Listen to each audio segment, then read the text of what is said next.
Hi everyone, my name is Stephanie. Welcome to my YouTube channel. I'm also known as Lives in Leggings on Instagram and TikTok and now YouTube. I have been posting about my weight loss surgery journey on Instagram and then started posting more on TikTok, and I felt like it would be a great chance to dive into YouTube and not rush to give information and answers. I know back when I was researching and looking into surgery and getting excited, YouTube was a great place because I found some people on there, but I think that it's still kind of growing in this demographic. So I thought that, with all the questions I get, people I talk to within the community, I thought it would be a great opportunity to dive into YouTube. So here I am. I envision that we'll talk about everything from, preparing for surgery, things I bought that didn't end up being worthwhile or using, the cost for surgery, the insurance approval process, dieting, following the rules really, that's probably the way to go about it. How the gym has played a part in my journey, how I handled maintenance, because I'm essentially at maintenance, my future plastics journey, and much more. And then also, of course, connecting with some of my other Bari friends, which is such an awesome part of this community. So to dive on into things, I had weight loss surgery 1 year ago, actually 1 year and 1 month, and 1.5 months. So I had weight loss surgery. I had gastric bypass specifically on June 1st, 2021. Today is Today is July 18th. July 18th, 2022. So that's when I'm filming this. I have been through so much this past year, but it has all been an amazing journey. A little more about me. I am 34 years old. I live in St. Cloud, Florida, which is just near Orlando. I have a husband that I've been married to for 10 years, coming up on 10 years. And we have 2 great kids. I have an 8-year-old and a 2-year-old. So I had the surgery when my daughter literally just turned 1. So I can also tell you the experience of having young kids when you have the surgery. I work in healthcare. And that actually led to some interesting predicaments when I was going through the surgery process, because I knew all of the doctors from work and as friends as well.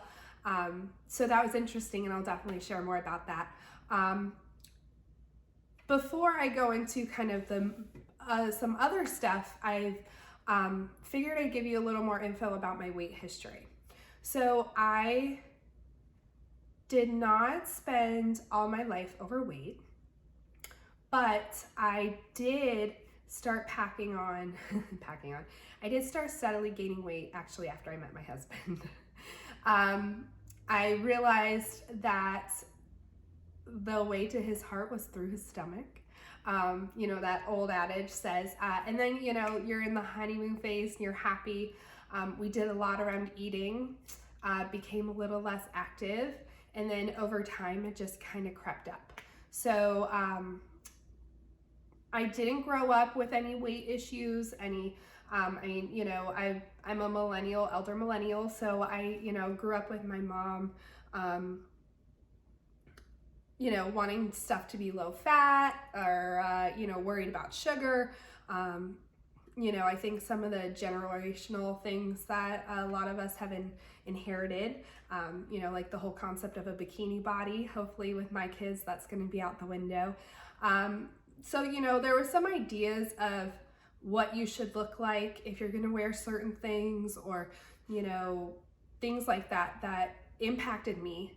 But I look back, and even at my smallest, I was like 150 pounds and I'm 5'7". So I was pretty lean, also working out pretty consistently, but I still felt like I was heavy. And I so wish I could go back in time and just, not smack myself, but like give myself a hug and, be able to really see what was in the mirror. I think so many of us can relate to that and still go through that now, especially after, major weight fluctuations. I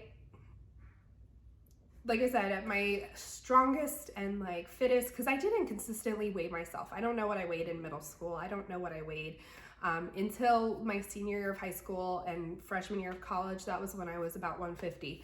I did put on the freshman 15, so I was steadily around 175-ish through probably up until I met my husband.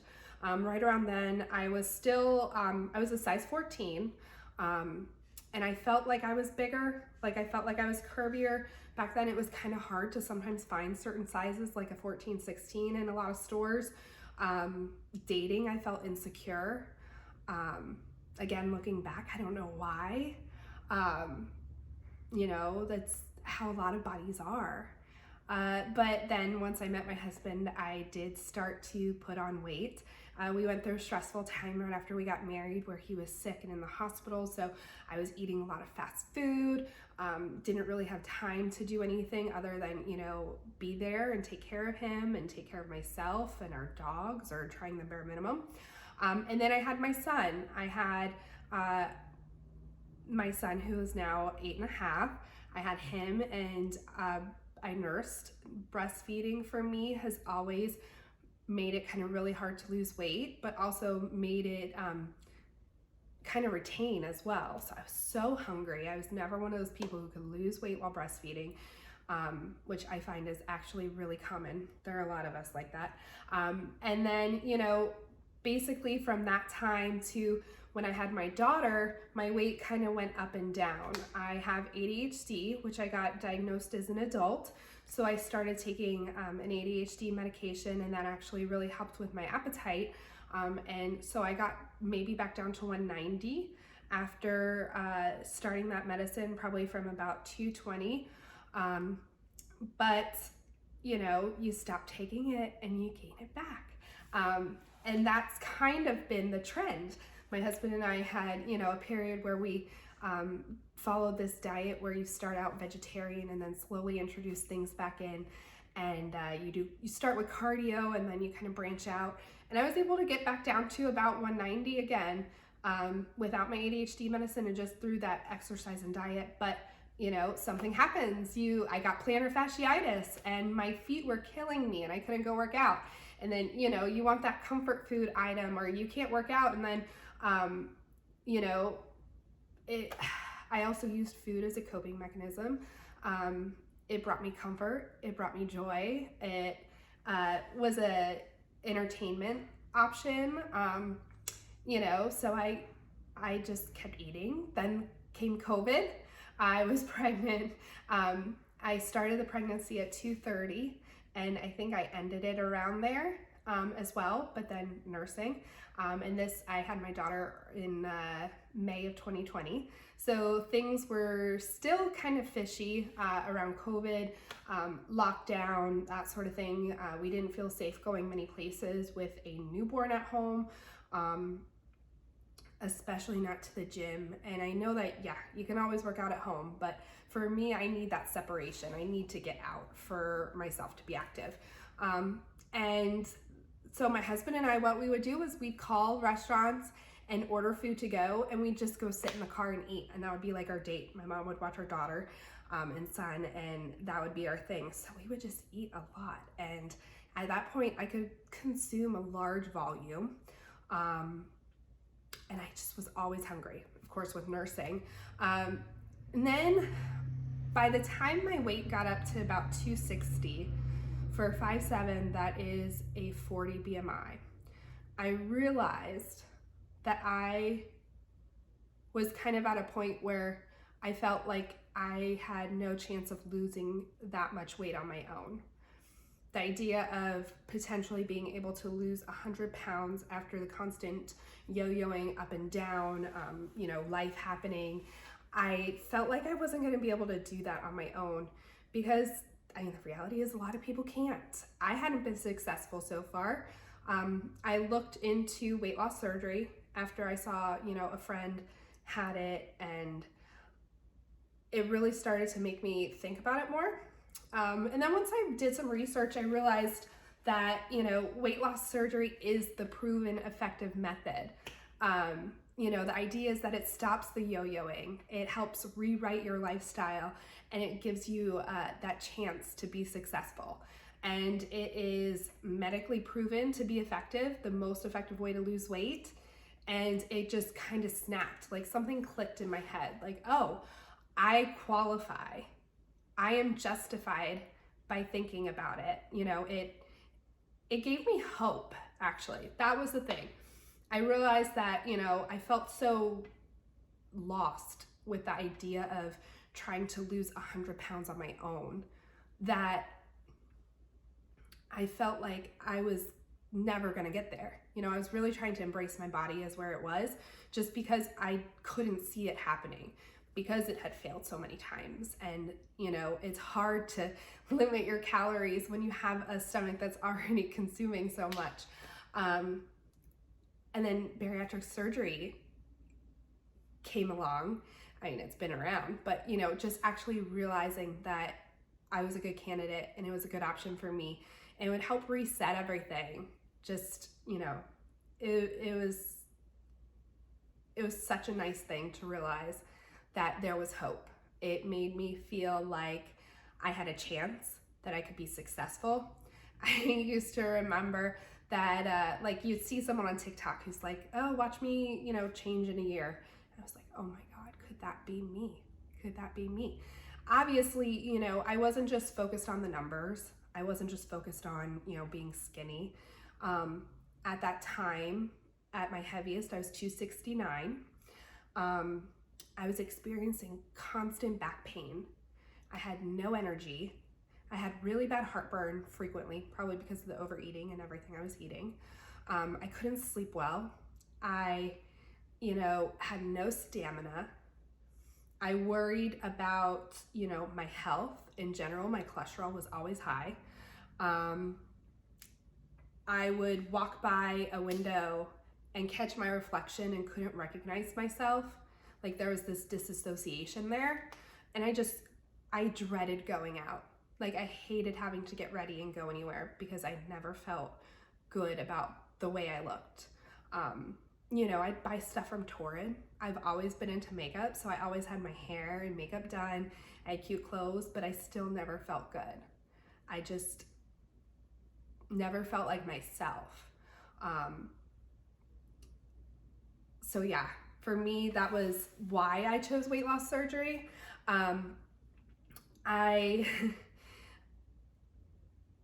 One thing that was interesting was I was a little nervous actually about going to my doctors. And I know a lot of people are nervous about going to their doctors. For me, I had a little added element of knowing my doctors, like I mentioned before. So like my pulmonologist and my GI doctor, I knew them both. And it's very humbling to go to the doctor and be like, hey, I'm thinking about this. Because none of my doctors, even my PCP, nobody suggested this to me. And I think it's because I was like just on the cusp. But then also I know talking about weight and body stuff is always kind of touchy. But none of them suggested it to me. So I was going to them saying that I wanted it. So I was a little nervous about like a rejection or maybe a bad response or being told I just needed to try harder or try again. And granted, both of that, they have all seen my weight go up and down over the years. But everyone was so supportive, so supportive. My GI doc, my pulmonologist, my PCP, they're all like, you're gonna do great. We know you're gonna do great. My surgeon, I was a little nervous seeing him as well.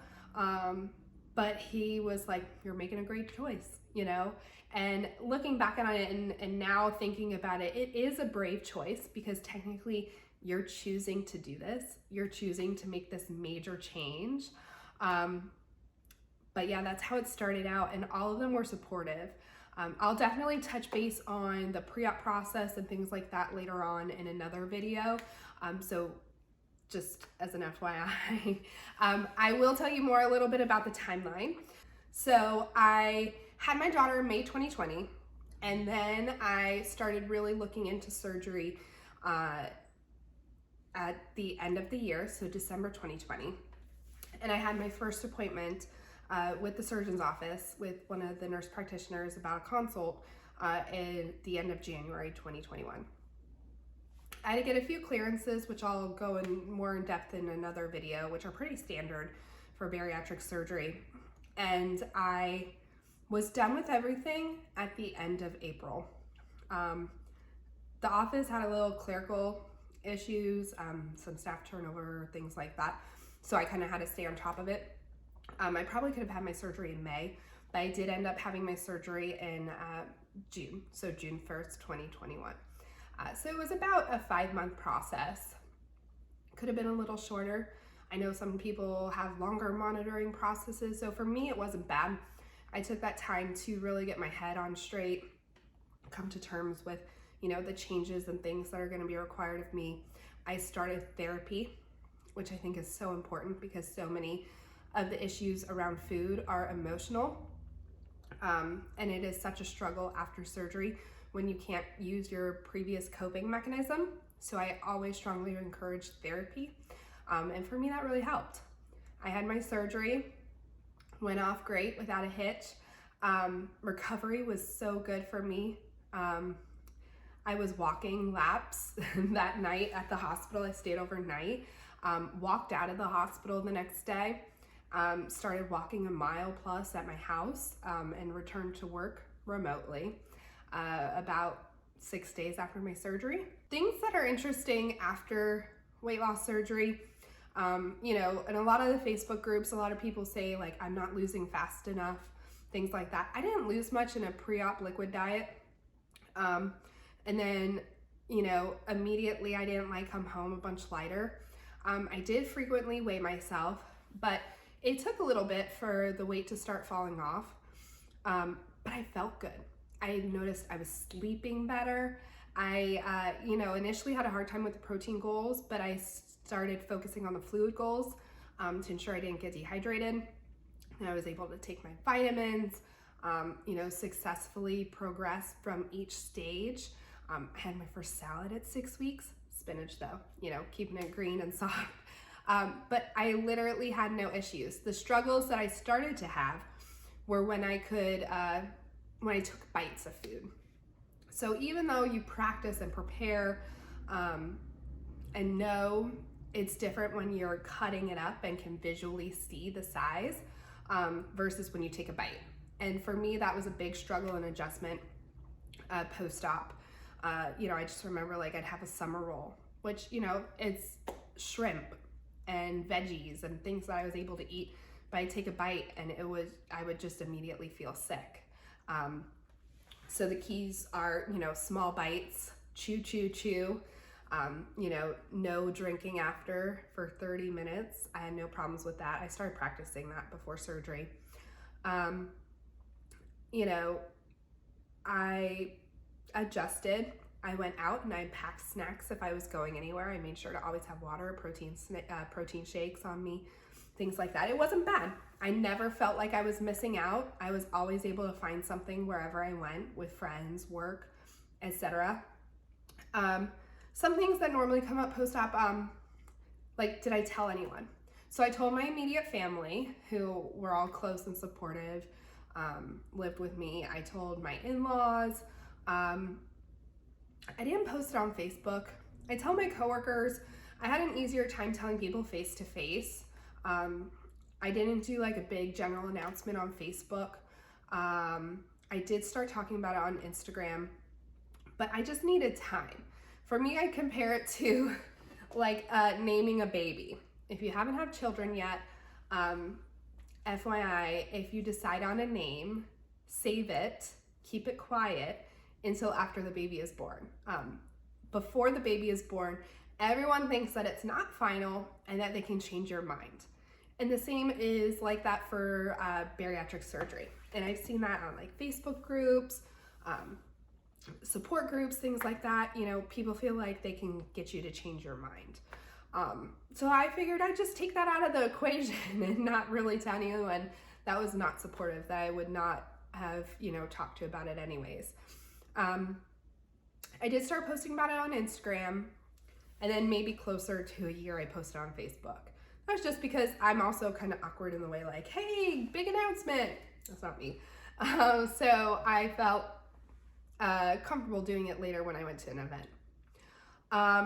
Post-op struggles. So specifically, one of my biggest issues post-op, and this is gonna be TMI gross, just as an FYI, constipation.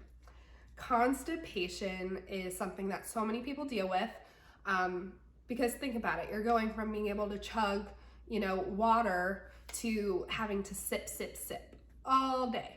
And you're either taking fluids or protein shakes, immediately post-op. I didn't have any narcotics, but they did have us take Zofran just in case so you don't throw up, and that always binds me. So I definitely struggle with that pretty consistently for a while. Benefiber and Miralax are my best friends. Even a year later, I still put them in my coffee. But that's the one thing I would say, stay on top of your bowels if you are pre-op. Make sure to take your Colace, take fiber, drink as much as you can, because that's what keeps things moving. And honestly, if you have chronic constipation, it can create long-term issues. You can get hemorrhoids, you can get a fissure, you can get all sorts of things. Your muscles down there may lose strength and not remember how to perform, things like that. So it is something to stay on top of. Other stuff, that's common and expected, hair loss, it happens. I know everyone's always worried about that, asking how they can prevent it. For me, it didn't really start until 3 or 4 months, and then it slowed down, not stopped, slowed down around 9-10 months. So I wish I could say that my hair doesn't shed anymore, but it still does.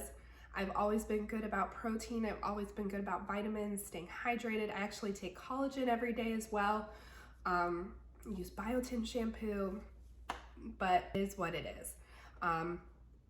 It's not coming out in clumps. Like, I never felt like I was bald or anything like that. I have fine hair. I just have a lot of it.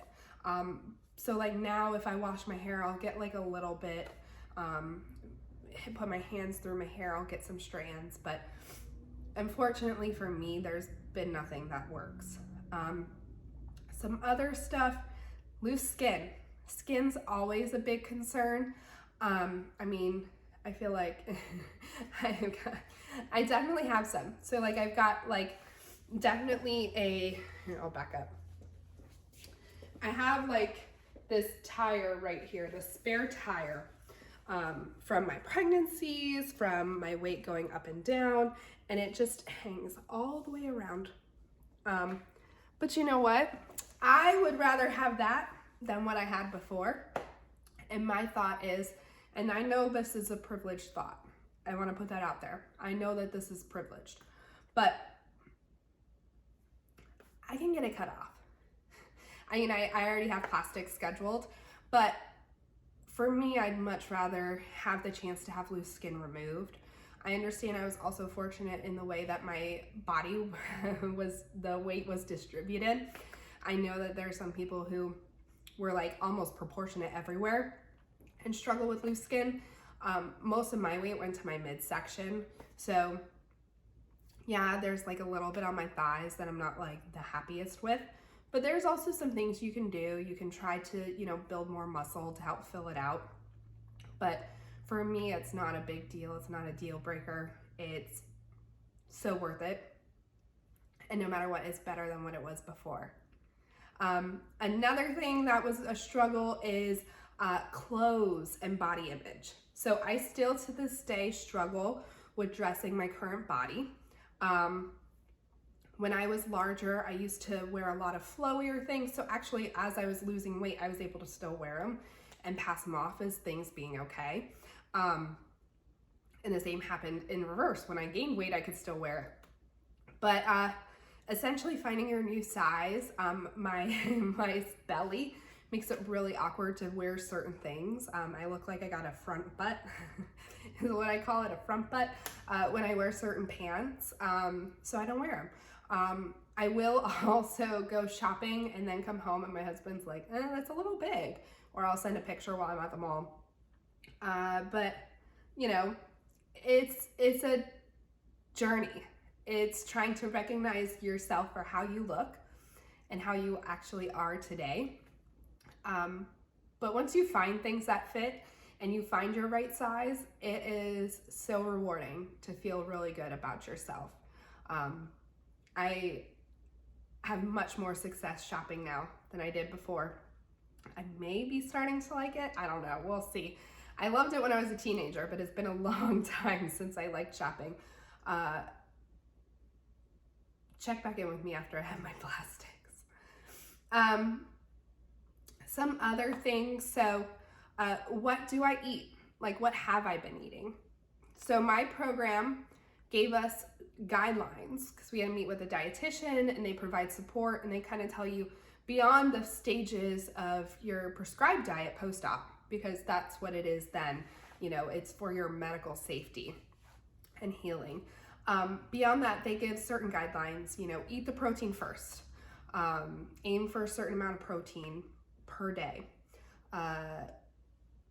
What else? Fiber every meal. Try to limit starches. Complex carbs are fine, but try to limit carbs. I followed that probably for a good 5-6 months. And then I started to realize that for me, the long-term success and lifestyle change that this requires, I work best with moderation. So I eat a lot differently than I ate pre-op. I will tell you that, no doubt. I eat so much differently. I mean, I could easily eat so much from like Taco Bell. Do I still eat Taco Bell today? Sometimes. Not as much as I used to. And now it's just like one taco and maybe cinnamon twists.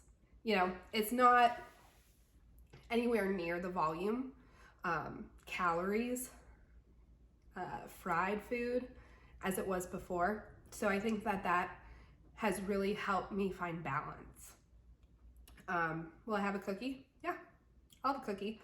I will say that it is a little bit of a slippery slope. I know that there are people that stay away from this stuff completely because they're worried that they're gonna get, you know, back to their old habits, which I can totally see how that can happen. I mean, I catch myself sometimes snacking or not being able to stop myself from eating because it tastes good, even though I already feel full. So I think that that's kind of a lifelong part of this journey. Not just once you lose weight, but also the maintenance, because you want to make sure that you maintain all the work that you've done. So yeah, for me, moderation has been important. It's how I don't feel like I'm missing out, and it's how I'm satisfied, and how I think that it's going to work for me long term. I mean, it's only been a year, so I don't know how it's going to pan out. But I have faith in myself, and I, you know, have really completely changed a lot of aspects of my life. Certain things don't taste as good, so I won't eat them. You know, I had a craving the other day for Cheetos, I think, and I found some Cheetos, and it was not good, which is such a bummer because I remember them tasting so good. But then it's also good in the sense that I'm not gonna kind of get caught in that cycle of going and eating them. Additionally, you know, certain fast food places or certain foods that I used to love before either are dry and don't work well for me. Like chicken wings, I can't eat chicken wings no matter what. French fries are hit or miss. But I also eat so many different, you know, I think probably a lot of fresh fruit, a lot of vegetables, salads. I love salads. All sorts of things. One thing that I will say for me that didn't happen was I do not dump. So a lot of people think that gastric bypass specifically, you eat sugar, you eat fat, you will dump. Diarrhea, vomiting, pain, heart rushing. It only happened to me once, and that was closer to surgery. And you know, that's again where people say it's a slippery slope. Once you find out that you can eat this stuff and it doesn't affect you in a bad way, it's temptation. I will say though, I can eat the stuff, but if I eat it or eat too much of it, I feel like crap. So I don't, you know, sit there and binge on candy or, you know, have a meal of only fried foods. I always try to have vegetables or fruits with whatever I'm eating, some balance. If I don't, I feel sick. So that's me. Some non-scale victories. So of course, being able to go shop in the store has been a non-scale victory, because this whole process isn't just about, you know, the number on the scale. And I think that that's important for everyone to keep in mind, that non-scale victories are so important and gratifying as well. Went to Disney and could comfortably fit in every ride. I'm gonna be flying soon, so I'm looking forward to not needing a seatbelt extender. The last time I flew, I was 4 months post-op and I still needed one. It was a little bit of a bummer, but you know, it's not one of those things to beat yourself up over. One moment that was really special was taking my son to the fair, county fair. We were able to sit on rides together. I mean, he's like a stick, he's so tiny. But we were able to sit together. And last time I went, I remember we were trying to do the swings, and I could barely fit on my own. But this time we fit in a 2 swing with plenty of room. And that was exciting, and I had so much fun. And at the end of the day, he was the one that was tired and wanted to go home, whereas I could keep going. I'd say non-scale victories happen at the gym all the time. I love to work out. Lifting and recording and tracking my progress and seeing how much stronger I am and how much heavier I can lift is really exciting. I'm trying to think anything else that's kind of big. It's just all the time going to this. We went to the water park and there were so many stairs, and I was like, all right, let's go. I got this. Poor husband was dying in the end.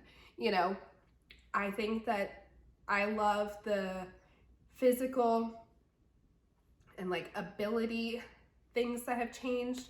I will say that I feel better than I have felt in a really long time. I don't even think I felt like this when I was like, you know, in high school or college and super active. I feel healthy. Right now I have a little cold. I feel strong, confident. I love testing and challenging myself.